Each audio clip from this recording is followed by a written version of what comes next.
Hello everyone. स्वागत है आपका सक्सेस माइंड क्लासेस में। तो आज हम जो है चीफ मिनिस्टर के ऊपर एमसीक्यू करेंगे और काफ़ी लेट के बाद मैं ये वीडियो लेके आया हूं क्योंकि तबीयत काफ़ी डाउन थी। तो चलिए स्टार्ट करते हैं बिना किसी देरी के। तो सबसे पहला question, which of the following statement is not correct about the chief minister. तो आपको बताना है कि दिए हुए आपके जो ऑप्शन है इनमें से करेक्ट ऑप्शन कौन सा नहीं है। ठीक है, करेक्ट नहीं, ये ध्यान रखना। सो फर्स्ट बात करते हैं, council of minister shall be collectively responsible to the legislative assembly of state. बिल्कुल ठीक है। आर्टिकल 154, अब देखो कई बार आर्टिकल जहाँ दे देते हैं ना तो वहाँ पर आप अपना थोड़ा सा डाउट क्रिएट कर सकते हो कि भाई क्या देने वाला जो आर्टिकल बिल्कुल ठीक दे रहा है या नहीं दे रहा। सो देखते हैं इसको। Article 154 state that governor will be appoint the chief minister. Okay, so the governor is free to appoint any person as a chief minister. बिल्कुल ठीक है, क्योंकि डिस्क्रिशनरी पावर होती है। Fourth, a minister who, for any period of six consecutive months, is not a member of legislature for the state shall at the expiration of that period cease to be minister। बिल्कुल ठीक है। अगर 6 महीने के बाद अगर वो minister नहीं बन पाता है तो वो जो उसकी सदस्यता है या उसको जो मिनिस्टर बनाया गया है वो ऑटोमेटिकली क्या हो जाता है, वो सीज हो जाता है। ये बिल्कुल ठीक है। तो इसका मतलब हमारा ऑप्शन नंबर बी गलत है। तो हालांकि सही ये पूछा था। तो ये जो आर्टिकल दे रखा है नहीं, ये 161 होता है, इसको याद रखना। ठीक है, नेक्स्ट क्वेश्चन पे चलते हैं। सो नेक्स्ट है, काफी इजी है। What is the minimum age to appoint chief minister of a state. तो आपको बताना है कि मिनिमम एज कितनी होनी चाहिए चीफ मिनिस्टर के लिए। सो इसका राइट आंसर है 125। यही लोकसभा के लिए होती है और राज्यसभा की अगर बात करें तो 30 ईयर्स। ठीक है, याद रखना इसको। Next question, which of the following post held by chief minister. तो चीफ मिनिस्टर कौन कौन सी पोस्ट अपने पास रखता है, पोस्ट जो होती हैं।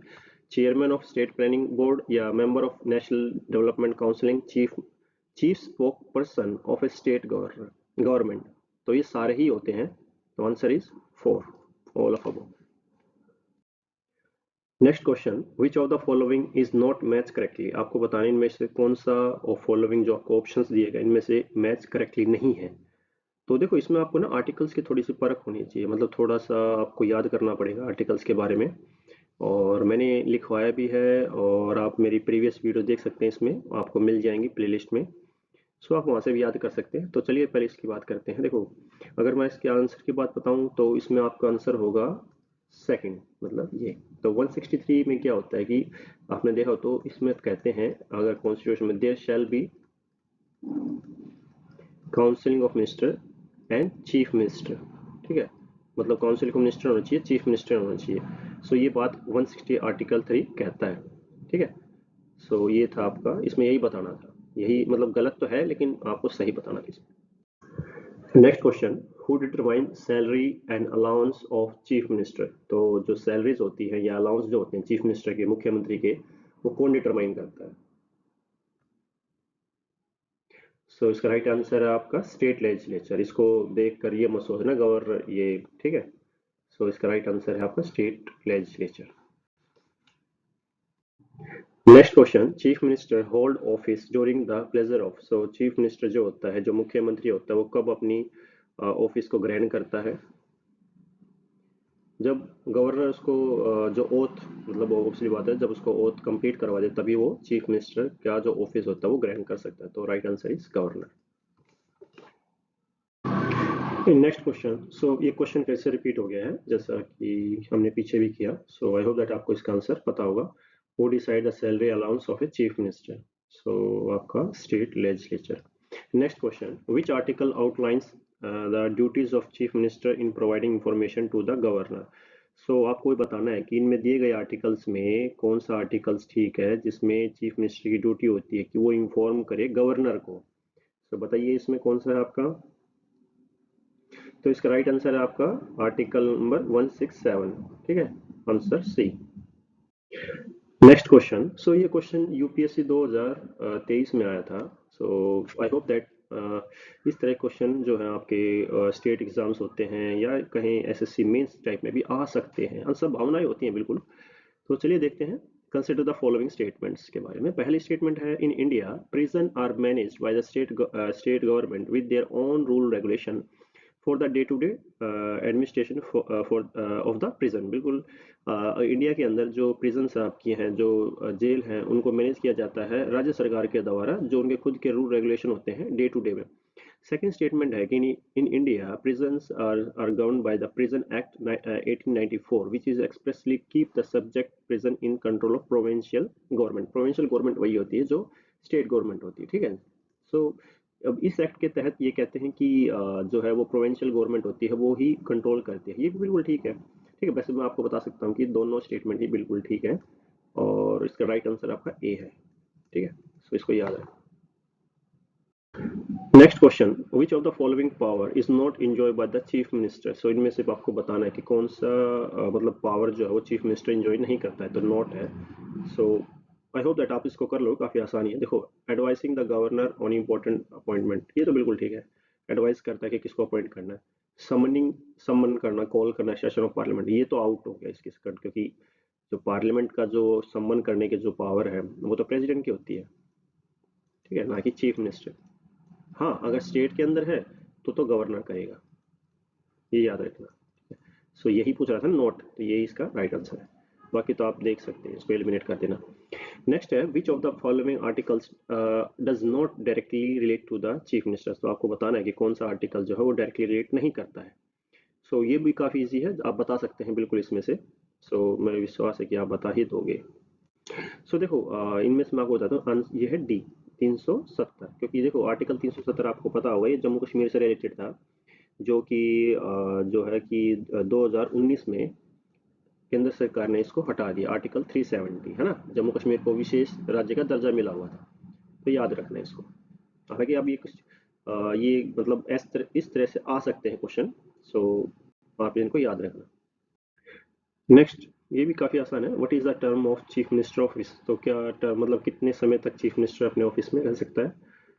देखो, आसान ही है, कोई ज़्यादा नहीं, 5 साल तो रहता ही है, क्योंकि 5 साल के बाद इलेक्शन होते हैं और क्या नाम है, कोई नया चीफ मिनिस्टर चुना जाता है, या फिर उन्हीं जो वही पार्टी हो रही है या फिर वो चुन के आ सकती है। Next question, who has the power to dismiss the chief minister. So किसके पास पावर होती है जो चीफ मिनिस्टर को हटा सकते हैं। सो इसका राइट आंसर है आपका governor, P. So if chief minister loss majority, अगर वो मेजोरिटी अपनी लॉस कर देता है स्टेट लेजिस्लेचर में, तो ऑब्वियसली बात है ऑटोमेटिकली गवर्नर उसको हटा देगा। Next question, which of the following is a not. अब ये ध्यान रखना, नोट है is a function of chief minister in relation to the counselling of minister. चलिए ऑप्शन देखते हैं। So presiding over the meeting, allocating the portfolio, या dismissing the governor, या advising the dismissal of minister। so ये option आपका सी मतलब correct होगा, लेकिन इसमें नोट पूछा ना, कैसे चीफ मिनिस्टर हटा सकता है गवर्नर को, ये तो पावर नहीं होती, वो तो प्रेसिडेंट के पास होती है, ठीक है, प्रेसिडेंट के पास होती है। और प्रेसिडेंट किसके किसके भी आप पे काम करता है, काउंसिलिंग ऑफ मिनिस्टर, कौन, जो आपके सेंटर में होते हैं, ये ध्यान करना, ठीक है। नेक्स्ट क्वेश्चन पे चलते हैं। Next question, what role does chief minister play during emergency. तो इमरजेंसी के दौरान चीफ मिनिस्टर का क्या रोल होता है, ठीक है। इमरजेंसी में आपको पता होगा 3 तरह की इमरजेंसी होती है, मैं एक बार फिर से आपको डिस्कस कर देता हूँ। जैसे आर्टिकल 352, 356 और 360, ये नेशनल इमरजेंसी होती है, ठीक है। ये स्टेट इमरजेंसी होती है, जिसे या प्रेसिडेंट रूल भी कहते हैं इसमें, ठीक है, प्रेसिडेंशियल रूल। और ये होती है आपकी फाइनेंशियल इमरजेंसी, ये याद रखना, ठीक है। सो क्या रोल होता है इसका।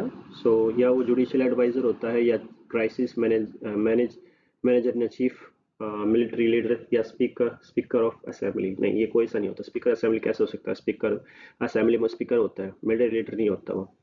और अगर हम राइट आंसर की बात करें तो बी, तो crisis manager in chief.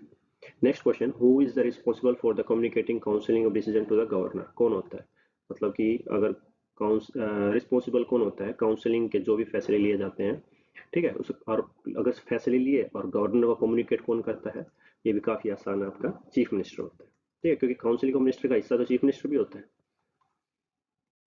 Next question, the chief minister act as a vice chairman of which counselling on rotation. तो चीफ मिनिस्टर जो होता है वो वाइस चेयरमैन कब एक्ट करता है, ठीक है। सो आपको बताना है जब उसकी बारी आती है, तो क्या वो फाइनेंस कमीशन में, जोनल काउंसिलिंग में, प्लानिंग कमीशन में, या कैबिनेट कमेटी में। तो इसका राइट आंसर है आपका जोनल काउंसिलिंग, इसको याद रखना।